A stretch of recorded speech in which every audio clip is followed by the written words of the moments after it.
Do you understand that in Christianity, the relationship between the Father and Jesus is the pattern for the kind of relationship you and I are to have with Jesus? If you could ever find out what kind of intimacy, what kind of oneness, what kind of flow that Jesus had with His Father, you would know automatically, friend, what kind of intimacy and flow and life you're going to experience 24 hours a day in Jesus. Jesus was all wrapped up in and mastered by. He had this obsession, this driving passion. He was just bugged with the Father's will. His whole life, all his energy, everything he did, where he went, what he said, every attitude, all flowed in one direction, the Father's will. He was obsessed.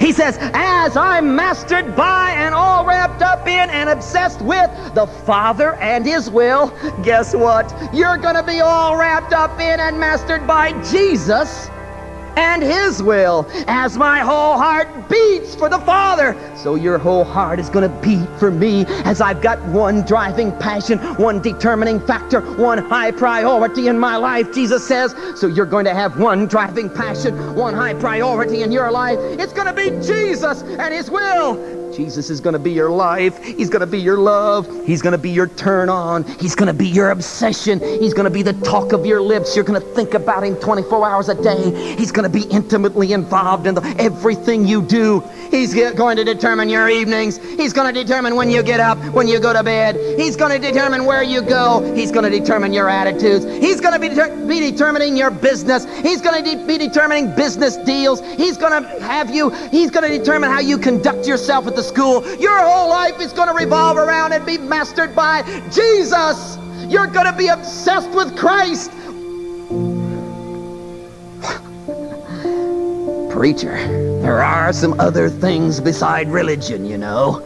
I mean, religion is nice, and Christianity is fine, and Jesus has His place, and certainly we want to keep the church open on Sunday, and I mean, religion is really okay, and it's fine to pray before your meals, and we certainly want to be saved and go to heaven, but there are other things in religion. You're right. But I'm sorry, friend, we can't call you a Christian. Because I have discovered, ladies and gentlemen, that Jesus is Lord of all, or He isn't Lord at all. I've come to believe, folks, that He's either your high priority or He's not even in the list. I've come to find out, folks, He'll be your turn on or He won't be. I've come to find out, folks, He'll be your obsession or He won't be there. I've come to find out, folks, He'll be your love and your loyalty, your number one, your beating heart passion, or He won't be around. I've discovered it's all out for Jesus. My dad taught me well. He said, it doesn't take much of a man to be a Christian, just takes all there is of him. But I'll tell you one thing, it's going to take all your time and all your energy and all your money, and you're going to have your whole life revolving around and dictated to by. You're going to have to be obsessed and turned on with. He will be Lord of all, or just don't count on going when He comes. Now you see, we're not talking about super Christian over against lesser Christian. We're not talking about super saint over against lesser saint. We're talking about the bare minimum of getting in. You note around here we don't talk about lukewarm Christians, kind of Christians, maybe Christians, hope they're Christians. We don't talk about that at all because, folks, there isn't such a thing as a lukewarm Christian. They don't exist. That's like talking about dry water. There's no such thing as half Christian.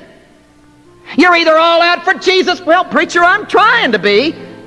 Do you go up to an elephant, whack him on the trunk and say, are you an elephant? Well, he says, I'm trying to be. You don't try to be an elephant. You either are or you aren't. And there's only one standard for Christianity, folks, and that is all out for Jesus. I want to ask you, friend, when are you going to go all out for Jesus? When's He going to become your love? When's He going to be your turn on? When's He going to become your delight? Well, what does He demand out of you? All out for Jesus. Number one, turn on, obsession, passion, burning from the heart. Can I ask you, friend, when are you going to pull out all the stops and just begin to burn for Jesus? When's He going to be your love? When is He going to be your delight? When is He going to be the excitement of your being? When is He just going to be your living experience? When are you going to go all out for Christ? You know whether Jesus is your love. You know whether He's your turn on. You know whether He's your excitement. You know whether He's your life. You know whether He's a hobby that you have. You know whether He's the God you come to on Sunday morning and tip your hat to the God to check in down at the church house. You know, friend, whether He's an overcoat that you put on in the winter and take off in the summer. You know whether He's your life. And I'm trying to tell you, friend, you're damned until He's your life. You're not going to make it. There aren't degrees in Christianity. It's either all out for Jesus or it isn't. The issue's not good and bad. Everybody here is good.